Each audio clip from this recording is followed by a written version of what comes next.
प्रेम न बाड़ी उपजे प्रेम न हाट बिकाए, राजा प्रजा जे ही रुचे शीश दे ही ले जाए। नमस्कार, मेहता टॉक से मैं ज्ञानचंद प्रसाद मेहता।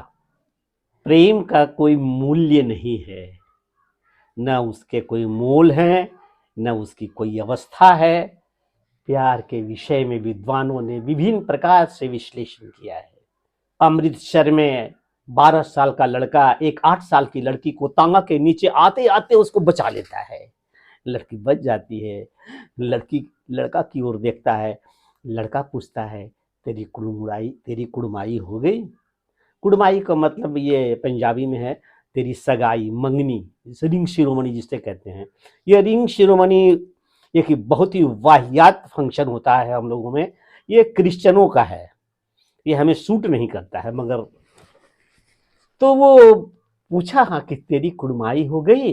वो लड़की धक कहकर चली जाती है।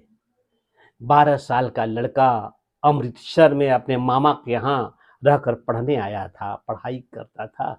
और वह लड़की जिसका अपना घर अमृतसर में था, कहीं आसपास में ही, इसलिए वो कभी बनिए की दुकान पर, कभी हलवाई की दुकान पर अक्सर मुलाकात उससे हो जाती थी। लड़का हर मुलाकात के अंत में पूछता, अंत में क्या, इससे अधिक बात ही नहीं होती थी। लड़का हर मुलाकात में पूछता, तेरी कुड़माई हो गई? और वह धक करके चली जाती।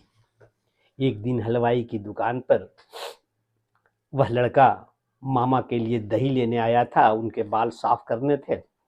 लड़की भी कुछ जलेबियां या लेने उस दुकान पर पहले से पहुंची हुई थी। और इस लड़के ने कहा, तेरी कुड़माई हो गई? इस बार उस लड़के ने कहा, हाँ हो गई। देखते नहीं ये शालू, वो रंगीन शालू एक उसके लाल रंग के दुपट्टा उनके थे। और उस लड़के को एक बार पूरा शरीर ऐसा लगा जैसे वह अस्तित्वहीन हो गया। ये कहानी का नाम उसने कहा था चंद्रधर शर्मा गुलेरी की सुप्रसिद्ध कहानी। कहानियां अधिक चंद्रधर शर्मा गुलेरी ने लिखी नहीं थी, 3 या 4, लेकिन इन 3-4 का शेष का कोई महत्व नहीं है। सिर्फ एक कहानी उसने कहा था, ये प्रेम कहानी है। इस पर फिल्में भी बनी है। इसके कहानी को कितने बार भी पढ़ो मन अघाता नहीं। लहना सिंह, ये कहानी, ये प्रेम की कहानी, प्रेम की कथा, अमर कथा है। वैसे ही कहते हैं कि मानव हृदय में प्रेम अंकुरित होता है और जब वो पौध ले लेता है तो फिर कुछ दिखता नहीं है, कुछ समझता नहीं, कुछ समझाया जा नहीं सकता किसी को। हमारे शहर नवादा एक छोटा सा बाजार था कभी, आज डिस्ट्रिक्ट टाउन है बहुत दिनों से और घनी आबादी है। सब्जी बाजार जब वो छोटा शहर था तो बहुत छोटा था।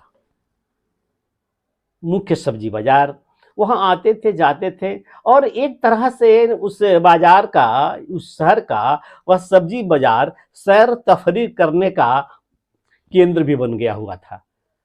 कुछ भी काम नहीं है तो एक बार सब्जी बाजार से गुजर जाए, चारों ओर सब्जी बेचने वाले हैं।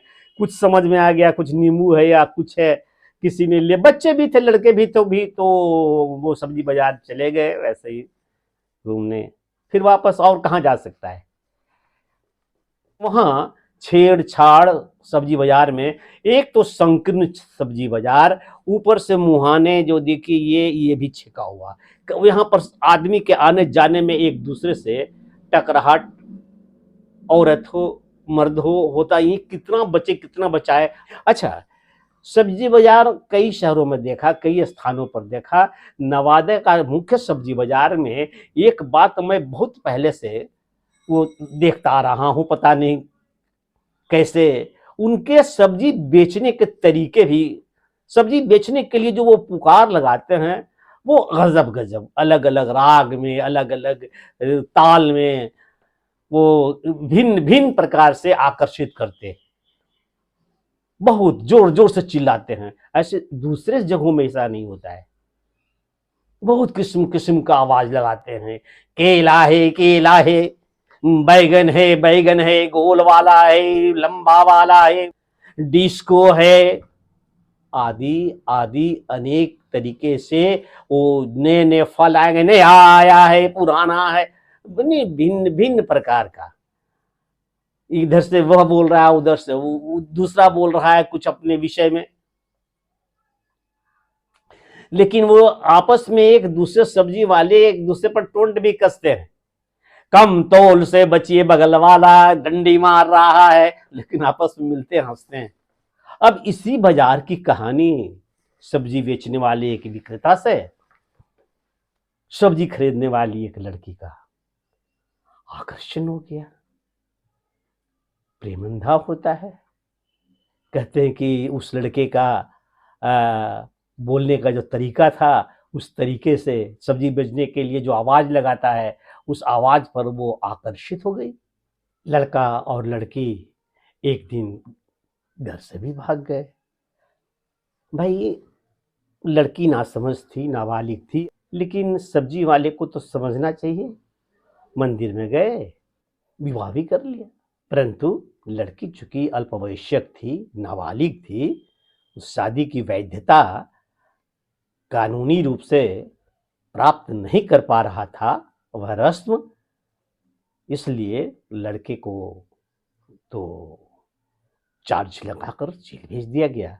लड़की वापस अपने परिवार में है। मेरे इस कहानी का, मेरे इस कथा का समाज के अंदर किस प्रकार के कलुषित विचारधाराएं या मनमानी समाज का, नियमों का किसी का भय नहीं रहा, परिवार के से किसी का डर नहीं रहा, यह सब क्यों होता जा रहा है, इसके प्रति चिंता है। प्यार तो अपने जगह पर है, प्यार तो सदियों से होता रहा है, आज भी होगा और कल भी होगा,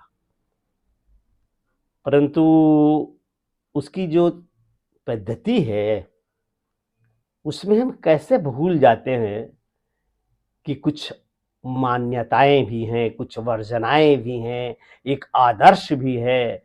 तो हमें, लड़का हो हम या लड़की हो, जो भी हो, उन सबों को एक बार विचार करना ही होगा। ये तो इस केस में नाबालिग है, यदि बालिग भी हैं दोनों, एक बार सोचना होगा। कितनी परिश्रम, मेहनत, मशक्कत से बच्ची के माता पिता, लड़के का माँ बाप पढ़ने के लिए, पढ़ाने के लिए, यह तो बात सब्जी बाजार की थी, दूर शहरों में भेजते हैं और वहाँ अपने ढंग से मनमानी करते हैं, और उस मनमानी पर यदि अभिभावक रजामंदी हैं, उनको ऐसा लगता है कि ठीक किया गया है, तो कोई हर्ज नहीं है। लेकिन उस मनमानी को कभी भी वह रंग मत दीजिए जो अभिभावकों का पसंद नहीं हो। आशा है जुआ और अन्य मेरे जो श्रोता हैं उन्हें यह बात अच्छी लगी होगी। तो धन्यवाद, नमस्कार। आप लाइक और सब्सक्राइब, बेल आइकन दबा दीजिएगा। फिर मिलते हैं अगले किसी वीडियो में।